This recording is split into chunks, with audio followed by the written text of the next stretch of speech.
Hello, hi guys! Magandang hapon sa inyong lahat. This is Jen Rodriguez from Masagri Channel, a faith healer, also matarder. So ngayong hapon na tingnan natin yung sabihin sa iyo ng ating mga gabay. So this is a weekly gabay for the month of January 7 hanggang January 13 for the sign of Aquarius. So Aquarius, welcome to my channel. Ano kayang messages, advices ng spirit guides ang ating masasagap for today's video? Kanino kayang energy or kaganapan sa buhay ng mga Aquarius ang ating mahagilap? So guys, this reading is a general reading namang hindi lahat makaka-resonate. Kunin lamang po ang makaka-relate sa inyo and comment down below kung kaninong energy ang ating nasagap. But don't forget to like and subscribe my channel and i-notification bell for more videos update kasi maraming salamat po sa mga walang sawang pagsuporta sa aking channel, lalo na ang hindi nag-skip ng ads na way pagpalain kayo ng Diyos at may kapal siksik liglig nag-uumapaw ni biyayang manambalik sa inyo. So let's see guys, what is the messages advice sa iyo ng ating angel spirit for the sign of Aquarius. So let's see and watch this. Anong kaganapan sa buhay ng mga Aquarius ang ating mahagilap? So guys, ito na. Tunghayan na natin, bulabugin natin. Angel Spirit, please give me information po. Okay, this is the Ace of Swords with a breakthrough. Now, may mga bagay na unti-unti ka nang magtatagumpay. Now, there's something mental clarity. Now, there's something information, magliliwanag ang isip mo. Plano mo. And this is something the Eight of Cups with a moving forward. Na unti-unti ka na makaka-move on. No, unti-unti ka na makakalaya. No, sa mga bangungot ng nakaraan. Ganon. So this is something, the Eight of Swords, there's something negativity is around you. There's a lot of negative and toxicities, no? Napapalibutan ka ng mga negatibo at toxic na tao, no? Additional messages. And because this is something the black namin. See, I told you, black magic involved. No, it's all about black magic, no? May taong gumagawa behind your back, no? Maaring nasa paligid mo lang ang gumagawa sa'yo. Additional messages. Represent what? So this is something the King of Wands, something ambition. Unti-unti mo na makikita, no? Nagkakaroon ka na ng gut feeling or intuition. So what's happening, no, behind the scenes. So unti-unti mo na nasisilayan, nakikita, no, yung mga bagay na kumaga nararamdaman mo. No, unti-unti mo na nakikita yung mga pupasok sa isip mo. Na parang kaya pala ganto, ganyan. Kumbaga, unti-unti mo na napagtatagpi-tagpi. Ganon. And this is something the Page of Swords, the spying, looking, watching at you. Sumusubaybay sa'yo.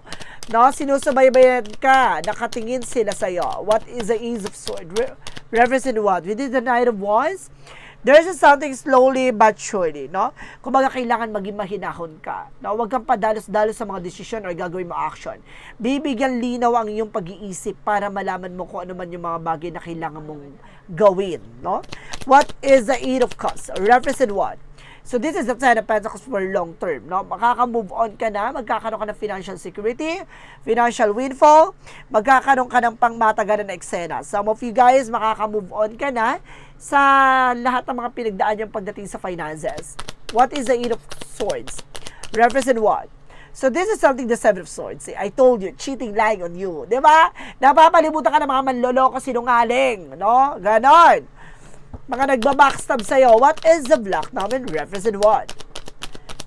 Black namin represent with the Nine of Pentacles. Security. No, maging secure ka sa sarili mo dahil nasa paligid mo lang yung taong gumagawa sa'yo. No, wag mong magsyadong nagtitiwala sa mga tao sa paligid mo. With the King of Wands, represent with the Knight of Cups, there is an offer. Marami pang offer to, pagkain, inumin, kaya kailangan maging aware ka. There's a Page of Swords, represent with the Page of Cups. See, I told you, there's a spy looking, watching at you, but you have an intuitions. May gut feeling ka na, no? May iba, kumaga meron ka ng vibrations, no? Meron ka ng hinala, meron ka ng kumbaga pumapasok sa isip mo kung sino at kung ano. Ganon. There is something the Ace of Swords because the Nine of Wands. Represent what? There is something the Six of Swords with the transition at makakaalis ka na sa situation. And the Two of Pentacles just being a balance. So, kailangan mo maging balance. Ganon. What is the Eight of Swords and of course the Seven of Swords? And there's something the Temperance. Oh, Temperance, something a divine intervention. Paalala sa'yo ng ating divine. No, kailangan maging kalmado. No, kailangan maging mahinahon. This is the perfect timing for you na para subukin ng mga tao sa paligid mo kung sino man yung mga bagay na pagkakatiwalaan mo. What is the Black namin? And the Knight of Pentacles. Represent with the Hierophant for a lesson learned. Ay, there is something education na kailangan matuto ka na. Pangalagaan, proteksyonan ng sarili mo, at kung ano man yung mga bagay na mahalaga sa'yo. What is the King of Wands and the Knight of Cups? Represent with the Justice card. Don't you worry, karma is waving. So, pinapakita dito, ano mga uri or mga ginagawa nila behind your back ay maaaring bumalik sa kanila 3 times na nag-uumapaw. Ganon! Kung baga itong mga tao na to, gumawa sa'yo ng hindi maganda, huwag kang mag-alala. Dahil babalikan sila ng karma. So, let's see what is the Page of Swords, the Page of Cups. Represent what? This is a 10 Pentacles. So, this is something in happiness. Na, maaaring there's something inggit talaga sa'yo. Malaking gap lang dito na maaaring naiinggit kasi masaya ang pamilya mo. Na naiinggit kasi buong pamilya mo. And this is something that the Moon card for a truth reveal. Na ilalantad lahat ng mga bagay na nakatago. Lahat ng mga bagay na pilit itinatago ay maaaring ilabas na. Additional messages. So, this is the Queen of Wands by confident. Kailangan lakasan mo ang loob mo, lakasan mo ang katawan mo, lakasan mo ang paniniwala mo, at lakasan mo ang kumpiyansa mo. No? Additional messages. One more card, please. And this is something the lovers. It's all about love life. Diba? Konektado ang pag-ibig at yung asawa. Ganon. So, let's see what is additional messages about naman tayo sa finances and career. And this is an Empress card for revert and retreat. No, magkakaroon ka ng bagong eksena, bagong kumbaga negosyo, or maaaring magtayo ka ng bagong negosyo, or maaaring magsimula ka ng panibagong negosyo. Ganon. And this is something the Empress card for a revert, for a second chances. No, parang ito na yung pangalawang pagkakataon po mo para makabangon. And this is something the Ten of Swords. No, may nagbabackstab sa'yo, babae, di ba? Sa finances. Ganon. No, tinatrader ka nitong tao na to about sa pera, and this is a judgment, a wake-up call. No, pinapaalalahan ka na you need to pay attention. What is additional messages? Pagdating sa love life, and this is something the Three of Pentacles. So, there is something and communications, no? Kumbaga sinasabi dito, guys, na there is something unity na maaaring nakikipagtulungan, nakikipagtransaction, and there is something the Fool card. Huwag ka nagtitiwala basta-basta. No, there is something a new beginning pagdating sa'yo, pero kailangan maging maingat ka. No, huwag ka nagtitiwala sa mga tao sa paligid mo, lalo-lalo na sa pag-ibig. This is something that High Priestess, may tinatagong lihim. Ganon! Kumbaga may pinipilit itago, pero lalabas at lalabas pa rin ang katotohanan. So, let's see. About sa health issues. Sa health mo, there's a 7 of Pentacles with a harvest time. No, kumbaga magiging maganda na ang kalalabasan dito, magiging maganda, kumbaga harvest moment. So, ibig sabihin, kumbaga aani, kung ano man yung mga bagay na ginawa mo, there's something consequences, no? Kumbaga kung naging mabuti ka sa sarili mo, inalagaan mo sa sarili mo, kumbaga magiging maganda ang kalusugan mo. Kung naging pabaya ka at naging ano ka masyado sa sarili mo, inabuso mo, diba? Ano pang inaasam-asam mo. And this is something that 8 of Pentacles, so there's something focus. Mag-focus ka pagdating sa health mo, ha? And this is something the Queen of Cups, so something in healing. Magkakaroon ka ng healing dito. At may pinaglalaroan ka talaga. My God. Additional messages tayo, guys, with the magical fairy messages represent what? Magical fairy messages represent what? Represent a debt paid off. No, lahat ng mga mabibigat, kailangan mo ng pakawalan at bitawan, no? And this is something winter. The answer you need is coming. So, lahat ng mga katanungan mo maaaring masagot na ngayong buwan na to. What is the synchronicities? Represent what?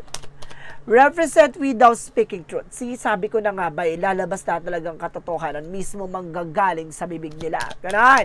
Madudulas to. And there's a magician. I told you so. It's a powerful.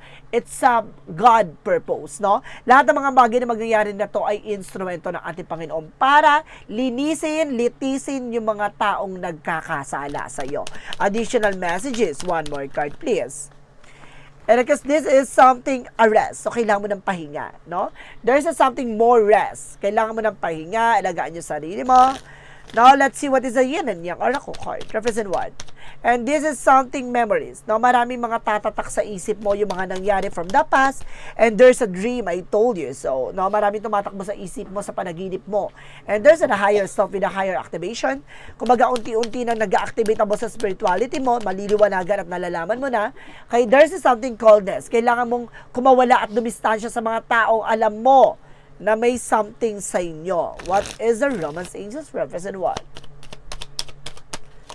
Romance Angels represent parties, having fun. So, kailangan mong magsaya, gato ganyan.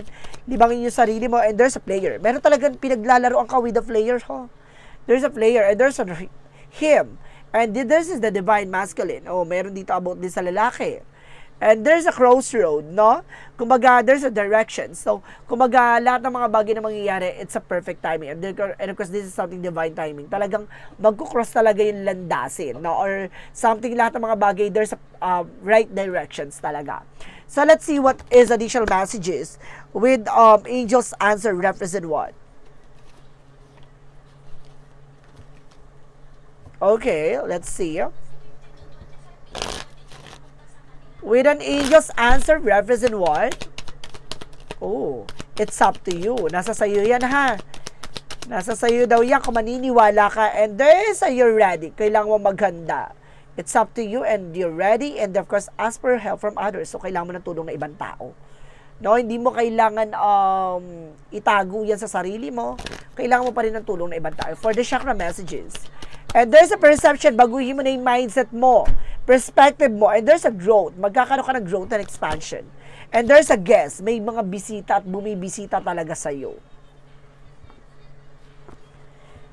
Let's see what is Archangel Michael messages. Represent what?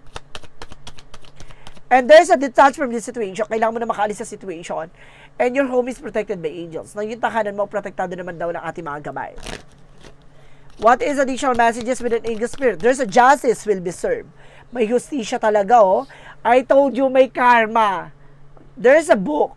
No, talaga nakalatag na talaga to. There's a something prophecy. No, talaga nasa propesya at nasa kapalaran talaga ang magaganap. Ang karma ay mamamayagpag. No, what is Archangel Raphael messages? And because this is something, yes, I told you, diba? There is a something healing. So, magkakaroon ka ng healing dito, guys. Magtiwala ka sa ating poong may kapal. What is additional messages with an angel spirit? And there's a cleansing. So, kailangan mo lang mag-cleanse, maglinis. Ganon. And there's a something clarity. Lahat ng mga bagay magliliwanag sa'yo. And there's a harvest moment. No, mag-harvest time ka and there's a right passage. Makakapasa ka sa hamon ng buhay. Pagsubok lamang daw ito. May God. What is the Monsology represent what? And the end of touch approach cycle, no? May mga bagay na matatapos na. And emotional running high. So, magiging emotional ka. It's either tears of joy, gano'n, additional messages with an angel spirit. And there's a failure. There's a mistakes, no? May mga pagkakamali ka, dapat yun ang tanggapin mo. And there's a discipline. Kailangan mo ng disiplina. What is the Romance Angels represent what? For our Romance Angels represent what? Healing family issues. See? Meron talagang pamilya. May issue ang pamilya. May goodness. Let's see what is the energy represent what? Represent with the victory is yours. Talagang magtatagumpay ka. No? There's a temple of path. There's a something discoveries. Marami ka pang madi-discover. Marami ka pang matutuklasan. And this is additional messages for surrender to the sweetness. Ibig sabihin dito, kailangan mong pakawalan, no? Yung mga negativities na nangyayari sa'yo. And there's a something na, there's a make love in life. Na mahalin mo yung buhay na ibinigay sa'yo. Magtiwala ka. For Jesus loving quote said. Ano ang sabi ng ating Panginoon for Jesus loving quote said? For Jesus loving quote said, judge not that you be the judge. Huwag mong isgahan hanggat hindi mo palubos na nauunawaan at nalalaman. And this is something, I am with you always even at the end of the world, no? Kung baga sinasabi dito, kumbaga lahat ng mga bagay dito ay ayon sa kalooban ng Diyos na hindi kanya pinagsakloban ng langit at lupa at hindi kanya pinababayaan, no? Magtiwala ka lamang sa kanya kung ano ang plano niya sa iyo, kung bakit nangyayari lahat ng to. So let's see what is the angel's number represent what? Angel's number represent 00 with a limitless potential, no? It serves as a timely reminder that anything can be accomplished. If you can dream it, there is no reason you can make it a reality. If something is in a possession of another person, it is also available to you. So try to remain calm. What meant for you won't you pass by. Let go of tension, relax, no? Ito yung sinasabi ko, panatiliing kalmado. No, wag kang maging agresibo or wag kang magpala desisyon sa isang bagay. Kailangan pag-iisipan mo. What is the messages of life represent? Never alone. So hindi ka nag-iisa, no? Ginagabayan ka ng ating mga angel spirit. My bond is within God, and angels is a flame that illuminates my heart. Regardless of the darkness around me, this bond is a foundation of my inner strength. It allows me to go on having faith that all things will fall in the divine order of my graceless benefits. I ask the universe for guidance, knowing I will always receive its help and protection today. The sun will arise and shine for me. I never be alone. So see, alam mo nang hindi ka nag-iisa. Ginagawa at pinoproteksyonan ka ng ating Panginoon. Nasa likod mo lamang siya. Hinihintay niya ang tawag mo at pananampalataya mo. At iyaangat at ibabangon ka niya. So guys, this is a weekly gabay for the month of January 7 hanggang January 13 for the sign of Aquarius. So Aquarius, maraming salamat for this wonderful reading. So once again, this reading is a general reading lamang, hindi lahat makaka-resonate. Kung hindi lamang po makaka-relate sa inyo, and comment down below kung kaninong energy ang ating nasagap. Don't forget to like and subscribe my channel. Any notification bell for more videos update. Kasi maraming salamat po sa mga walang sawang pagsuporta sa aking channel, lalo-lalo na ang hindi nag-i-skip ng ads na way pagpalain kayo. Nandiyan at may kapal, siksik, liglig, nag-uumapaw na biyayang manong balik sa inyo at maraming salamat and see you in the next video. Bye-bye and babush!